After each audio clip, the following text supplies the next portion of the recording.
दिल्ली विधानसभा के विशेष सत्र में सर्वसम्मति से गृह मंत्रालय के नोटिफिकेशन के खिलाफ प्रस्ताव पारित कर दिया गया। गृह मंत्रालय के नोटिफिकेशन में उपराज्यपाल को कई अधिकार विशेष तौर पर दिए गए थे। वहीं केंद्र और केजरीवाल सरकार के बीच विवाद खत्म होने के बदले बढ़ गया है। केंद्र सरकार ने हाईकोर्ट के उस आदेश को सुप्रीम कोर्ट में चुनौती दी है जिसमें एसीबी के अधिकार की बात की गई थी। दिल्ली के मुख्यमंत्री अरविंद केजरीवाल का मोदी सरकार पर बड़ा हमला। दिल्ली विधानसभा के विशेष सत्र में कहा कि उपराज्यपाल के जरिए दिल्ली की सरकार को फेल करने की कोशिश कर रहा है केंद्र। केजरीवाल ने मुख्य सचिव की नियुक्ति के मामले में उपराज्यपाल पर झूठ बोलने का भी आरोप लगाया। केजरीवाल ने कहा कि उपराज्यपाल ने बिन बताए नियुक्ति की। तो बताने की कोशिश कर रहे थे कि हम XYZ को क्यों चाहते हैं और ABC को क्यों नहीं चाहते हैं। उन्हें लगातार बताने की कोशिश की जा रही थी, लेकिन अगले दिन हमें बट जानकर ये आश्चर्य हुआ, शॉक रह गया हमें कि जब उपराज्यपाल महोदय ने सेक्रेटरी सर्विसेज को डायरेक्टली ऑर्डर दे दिया कि आप XYZ को दिल्ली का चीफ सेक्रेटरी का एडिशनल कार्यभार दे दीजिए। चीफ से चीफ मिनिस्टर को नहीं बताया, काउंसिल ऑफ मिनिस्टर्स को नहीं बताया, हम सब लोगों को अलग कर दिया। ये तो ऐसे लग रहा है जैसे राष्ट्रपति शासन चल रहा है। दिल्ली विधानसभा के स्पेशल सत्र के दूसरे दिन बोलते हुए केजरीवाल ने कहा कि दिल्ली में खतरनाक प्रयोग हो रहे हैं, देश तानाशाही की तरफ जा रहा है।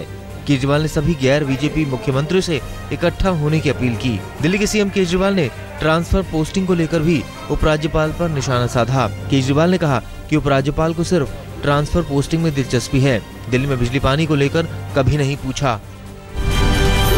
मैं एलजी साहब से इतनी बार मिलता हूँ, एलजी साहब ने एक बार मेरे से ये नहीं पूछा अरविंद दिल्ली में बिजली का क्या हाल है, सबको बिजली मिल रही है, सबको रोटी मिल रही है, सबको पानी मिल रहा है, सबको सड़क ठीक ठाक। ट्रांसफर पोस्टिंग में बड़ा इंटरेस्ट है सबका। कुछ तो गड़बड़ है सर। ट्रांसफर पोस्टिंग सारे चाहते हैं, ट्रांसफर पोस्टिंग को कंट्रोल करना चाहिए।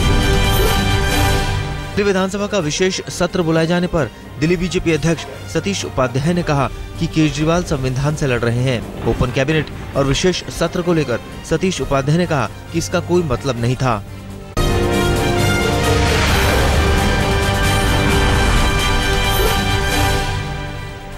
NSUI के कार्यक्रम में पूर्व प्रधानमंत्री मनमोहन सिंह ने मोदी सरकार की आलोचना की। एनडीए सरकार पर हमले के बाद 7 रेसकोर्स जाकर प्रधानमंत्री से मिले मनमोहन सिंह। प्रधानमंत्री ने आर्थिक मामलों पर मनमोहन सिंह से राय मांगी थी। नरेंद्र मोदी और मनमोहन सिंह के बीच विदेश नीति को लेकर भी चर्चा हुई।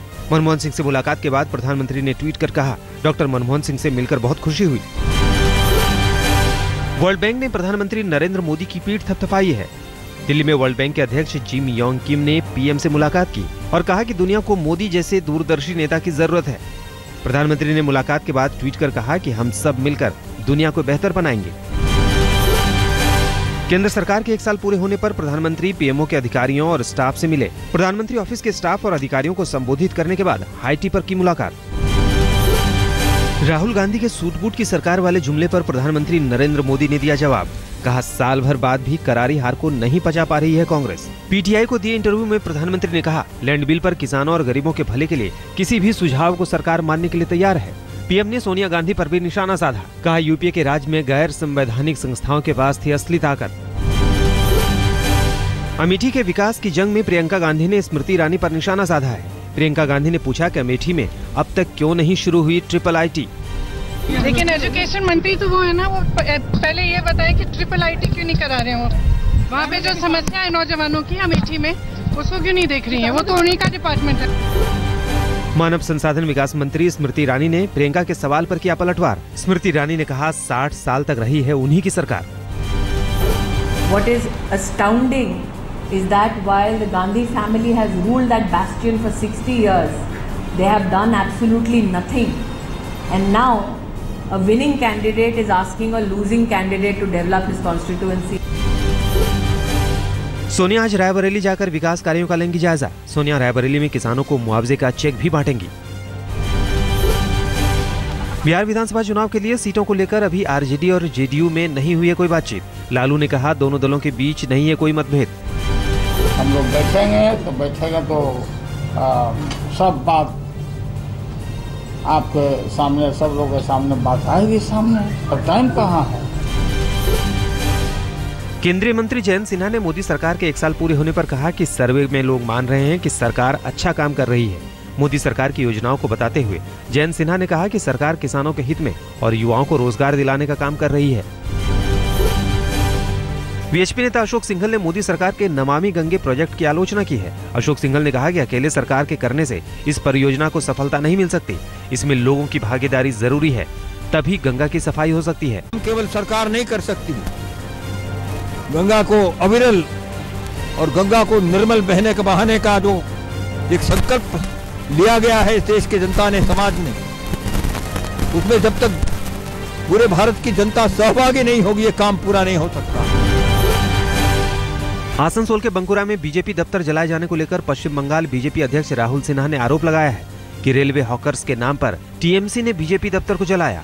राहुल सिन्हा ने कहा कि टीएमसी इस क्षेत्र में बीजेपी की लोकप्रियता से परेशान है। भागलपुर में बीजेपी के सांसद अश्विनी कुमार चौबे की जुबान मोदी की तारीफ करते करते एक बार फिर फिसल गई। नीतीश पर अश्विनी चौबे ने आपत्तिजनक बयान दे दिया। उन्होंने अपराधियों के साथ हाथ मिला के बिहार का सत्यानाश कर दिया।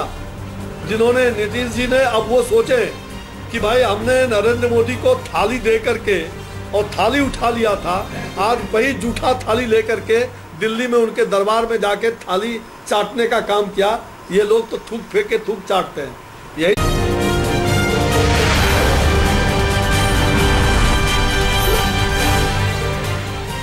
मुंबई में धार्मिक आधार पर भेदभाव का नया मामला सामने आया है। मुस्लिम होने की वजह से युवती से खाली कराया गया घर। मुंबई के वाटाला ईस्ट की 7वीं हाइट्स बिल्डिंग का है मामला। पेशे से कम्युनिकेशन प्रोफेशनल महिला का आरोप है कि सोसाइटी में महिला किराएदारों की इज्जत नहीं है। राष्ट्रीय मानवाधिकार आयोग में भी इस मामले को लेकर शिकायत करने वाली है मिसबा। साथ ही सोसाइटी पर भी कानूनी कार्रवाई की तैयारी कर रही है। वहाँ पर मुझे निकाल दिया। 2-3 दिन मैं रहने आई, एक ही वीक के अंदर बोला कि आप निकल जाओ, क्योंकि सांघवी हाइट्स मुस्लिम टेनेंट्स को अलाउ नहीं करते रहने के लिए। मुस्लिम लड़की को मुंबई में घर नहीं मिलने के मामले में केंद्रीय गृह मंत्री राजनाथ सिंह ने कहा है कि धर्म के आधार पर भेदभाव नहीं किया जा सकता। सरकार इस तरह के भेदभाव को इजाजत नहीं देती। ये डिस्क्रिमिनेशन धर्म के आधार पर हमारी सरकार किसी भी सूरत में नहीं करेगी, मैं एश्योर करना चाहता हूँ। अब किसी कोई घटना हो गई होगी, कोई रहा होगा। गुर्जर आंदोलन को लेकर जयपुर में बुधवार को सरकार और गुर्जर नेताओं के बीच बातचीत बेनतीजा रही। राजस्थान सरकार 50% के अंदर गुर्जरों को 5% आरक्षण देने को तैयार नहीं हुई।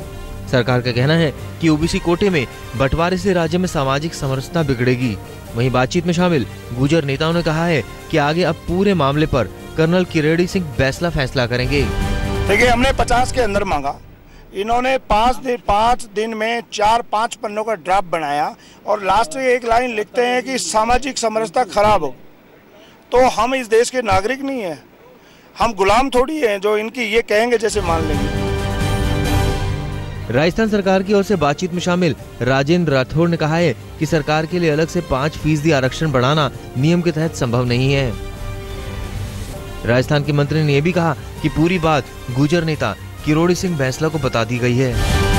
मौजूदा वैधानिक प्रावधानों के अनुसार जो 50% का आरक्षण है, उसी आरक्षण के अंदर अति पिछड़ा वर्ग मानते हुए उन्हें 5% का आरक्षण दिया जाए, जिस पर राज्य सरकार द्वारा मंत्रिमंडल की समिति ने असमर्थता व्यक्त की, जिस पर उन्होंने कहा कि आप लिखित कारणों को दें ताकि वो अपने साथियों को उनके बारे में अवगत कराएं।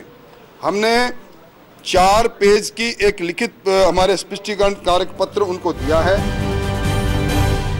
मध्य प्रदेश के मुख्यमंत्री शिवराज सिंह चौहान ने 235 फीट ऊंचा तिरंगा फहराया। भोपाल में मंत्रालय के सामने फहराया गया तिरंगा देश का दूसरा सबसे ऊंचा तिरंगा है। इसे बनाने में करीब 12 महीने का वक्त लगा है। 90 फीट लंबा और 60 फीट चौड़ा इस तिरंगे को फहराने के लिए इलेक्ट्रॉनिक मशीन का सहारा लेना पड़ा। देश में सबसे ऊंचा तिरंगा फरीदाबाद में फहराया गया है। भोपाल में राज्य भर से आए मूक बधिरों ने सीटी बजाकर सरकार के खिलाफ प्रदर्शन किया। हाईकोर्ट के आदेश के मुताबिक कॉन्ट्रैक्ट टीचर की बहाली में 2% आरक्षण मूक बधिरों को मिलने वाला था। प्रदर्शन कर रहे मूक बधिरों का आरोप है कि परीक्षा में इन्हें अयोग्य घोषित कर दिया गया। हालांकि 3 घंटे के विरोध के बाद सरकार ने इनकी शिकायत पर बात की। नंबर प्लेट नहीं लगे होने के चलते एमपी के सागर में सुर्खी क्षेत्र के विधायक पारुल साहू की कार का पुलिस ने चालान काट दिया। विधायक की गाड़ी में नंबर प्लेट की जगह विधायक लिखा हुआ था। सरकार के एसपी सचिल अतुलकर ने कहा कि काफी दिनों से नंबर प्लेट की जगह पदनाम लिखकर वाहन चलाने की शिकायतें मिल रही थी।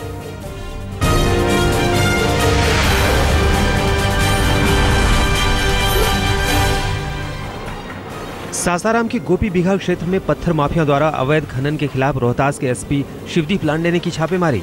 10 क्रेशरों को किया ध्वस्त। जेसीबी पर बैठकर एसपी लांडे ने खुद किया अवैध क्रेशरों को ध्वस्त। छापेमारी में सासाराम के एसडीओ खनन विभाग की टीम भी शामिल थी। 2 दर्जन के आसपास क्रशर चल रहे हैं और ये स्पेशली जो महादेवा एरिया यहाँ पे और प्लेन एरिया रेलवे लाइन के बाजू में है और आसपास में बस्ती है, इसलिए स्ट्रेटेजिक उनको भी बेनिफिट यहाँ पे मिलता था। और उसी के आलोक में आज मॉर्निंग में टीम गठित की गई है और उसमें दौरान ये छापेमारी करके और आगे की कार्रवाई हो रही है इसमें, और सारे क्रशर्स अब तक ध्वस्त किए जा चुके हैं। दिल्ली एनसीआर में धूल भरी आंधी। देश भर में भीषण गर्मी का कहर। गर्मी से मरने वालों की तादाद 1400 तक पहुंची। अकेले आंध्र और तेलंगाना में 1360 लोगों की अब तक मौत हो चुकी है। हरिद्वार में बाबा रामदेव की पतंजलि फूड और हर्बल पार्क के बाहर पार्क के गार्ड और ट्रक यूनियन के बीच हिंसक झड़प हुई। दर्जन भर से ज्यादा ट्रक और कारों में तोड़फोड़ की गई। हंगामे के दौरान फायरिंग में एक शख्स की मौत और 4 जख्मी हो गए। हर्बल पार्क के काम में स्थानीय ट्रकों का इस्तेमाल न करने पर नाराज थे ग्रामीण। इसी बात पर हुई थी झड़प।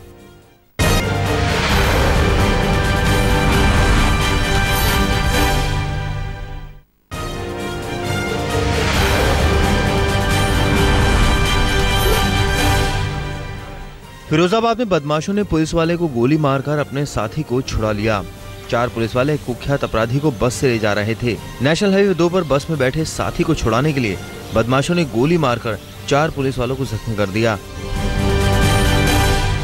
आगरा में फेसबुक पर फर्जी अकाउंट बनाने और लड़की से दोस्ती कर ब्लैकमेल करने का मामला सामने आया है। पुलिस के मुताबिक यूसुफ खान नाम के शख्स ने फेसबुक पर फर्जी अकाउंट बनाकर आगरा के खंडारी कैंपस में पढ़ने वाली एक लड़की को फंसाया। आरोप है यूसुफ ने पीड़िता से नौकरी दिलाने के नाम पर पहले 20,000 रुपए ठगे और फिर गेस्ट हाउस बुलाकर दुष्कर्म करने की कोशिश की। आरोपी ने पीड़िता का नग्न फोटो बनाकर दबाव भी डाला। अभिनेत्री सनी लियोन बुधवार को थाने में पुलिस कमिश्नर के दफ्तर में अपने वकील के साथ पहुंची। सनी लियोन पर पिछले हफ्ते वेबसाइट पर अश्लील वीडियो अपलोड करने को लेकर मामला दर्ज हुआ था। शिकायत दर्ज होने के बाद ठाणे पुलिस की साइबर सेल ने सनी लियोन को नोटिस भेजा था। उसी नोटिस का जवाब देने सनी ठाणे पुलिस कमिश्नर के दफ्तर पहुंची थी। मध्य प्रदेश के सागर में दबंग ने सरकारी नल से पानी भरने पर एक दलित युवक पर मिट्टी के तेल की जलती चिमनी फेंककर मारने की कोशिश की। बीना तहसील के बलई गांव का समरत अहिरवार सरकारी नल से पानी भरने गया था। आरोप है कि राम साहे ने पीड़ित के साथ मारपीट करने की कोशिश की। बाद में जब दलित युवक माफी मांगने गया तब आरोपी ने मिट्टी के तेल की जलती चिमनी फेंककर जलाने की कोशिश की। राजस्थान के धौलपुर में एक भाई ने अपनी ही बहन को तेजाब फेंककर जला दिया। 13 साल की पीड़िता जब सो रही थी तब उसके भाई ने तेजाब फेंक दिया। तेजाब गिरने से पीड़िता के हाथ, पैर और शरीर के बाकी हिस्से बुरी तरह से झुलस गए। मां की शिकायत पर आरोपी भाई के खिलाफ मामला दर्ज कर लिया गया है।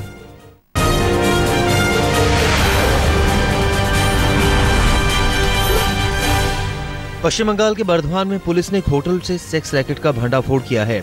महिला थाने की पुलिस ने बुधवार को दोपहर बर्धमान शहर के बैनर्जी होटल में रेड मारी और होटल में आपत्तिजनक हालत में 5 जोड़ों को पकड़ा।